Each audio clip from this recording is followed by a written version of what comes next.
The Department of Education says if it doesn't get an influx of cash soon, they will put phase 2 of their cost-cutting measures into place. And as PNC's Melissa Leon Guerrero reports, the latest round of cuts will affect the classroom. Education Department Superintendent John Fernandez and Board Chairman Mark Mendiola met with student leaders and their parents this afternoon to bring them into the loop on how the latest round will hit the classrooms.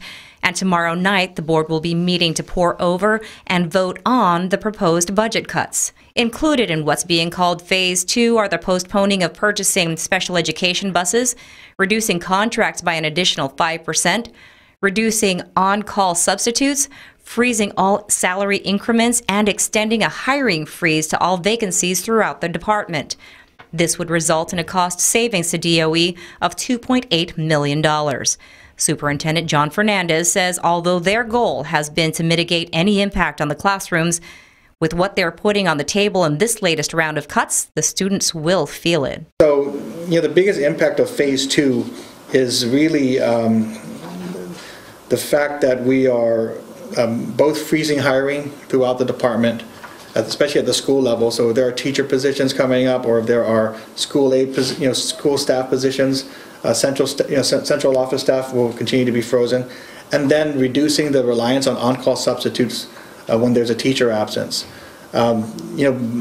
Those two items that would save about $1.5 million, just those two items alone. Fernandez says this means the schools will have to bear the burden of covering for absent teachers, and although the board will hear the cost-cutting plan at their meeting tomorrow night, they still hope senators will vote favorably on a bill that would sift monies to the department before March 19th, which is when Phase 2 is earmarked to take place.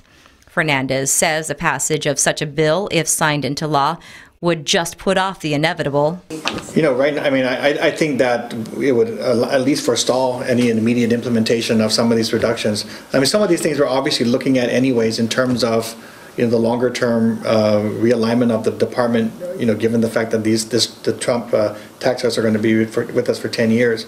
But it'll immediately forestall having to do it just because there's a budget situation at hand or a cash situation at hand. So Phase 3 of the proposal would include delaying the start of school until October 1st, close school facilities after hours and have limited summer hours, and apply a 32-hour work week beginning July 1st to September 30th.